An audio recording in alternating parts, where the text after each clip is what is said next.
Hello everyone, and welcome to Mr.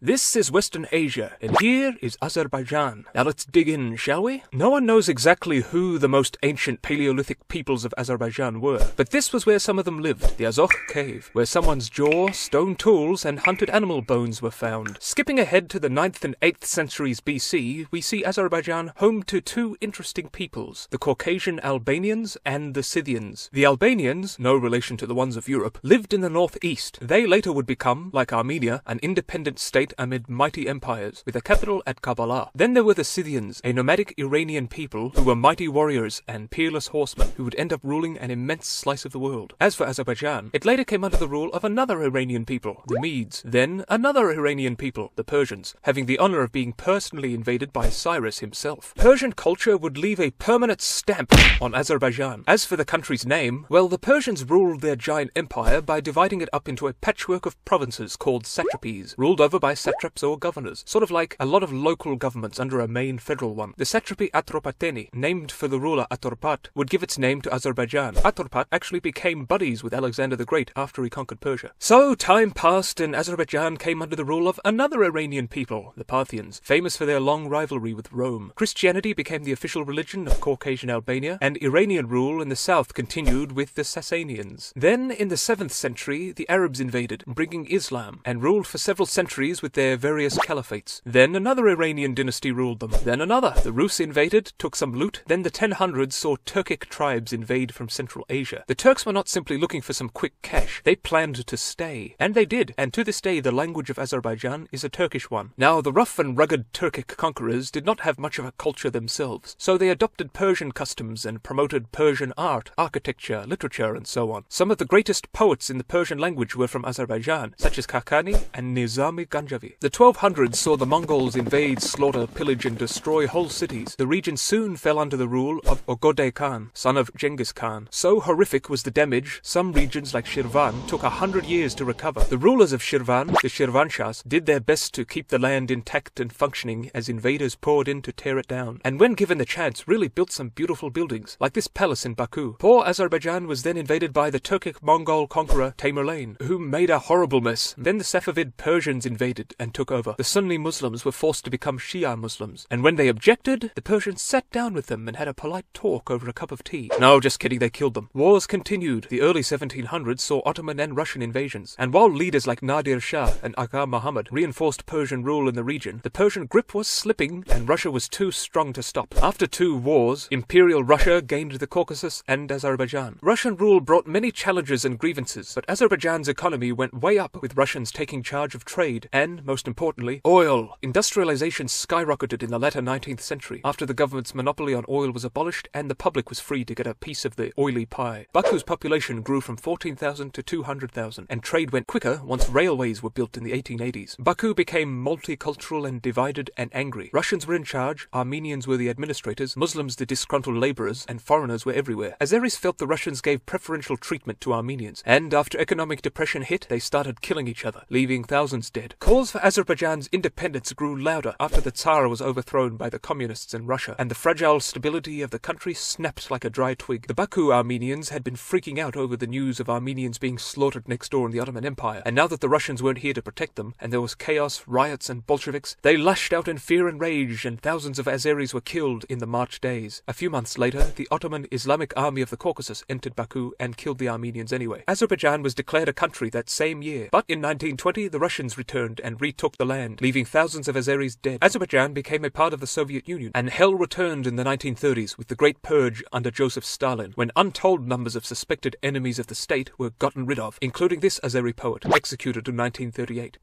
But Stalin most likely never could have stopped Hitler without Azerbaijan, as the bulk of Soviet oil came from Azerbaijan, not to mention the 400,000 Azeris who died fighting for the Soviets in World War II. Economic hardship came in the 1960s when Soviet oil industries moved elsewhere. Conflict with Armenians resumed, especially over the region Nagorno Karabakh, which was and is majority Armenian, which occurred soon after Azerbaijan's independence in 1991. Things started improving under Heydar Aliyev's presidency, but corruption was rife, and that's saying a lot, as nothing is naturally as corrupt as politics. His son, Ilham Aliyev, took power after him. In 2009, the constitution was changed to get rid of term limits and end freedom of the press. So basically now he could rule as long as he wanted, and there was nothing you could say about it. Have Azeris protested this dictator? Yes, and now they're in prison. We weren't told this when Azerbaijan hosted Eurovision. So this was the sad story of Azerbaijan, which really has made immense improvements and advancements. But beneath the glitter of its sparkling capital simmer serious problems. We hope for good things for Azeris in the future, and for their beautiful country to receive leaders who are worthy of it. But for now, bye-bye.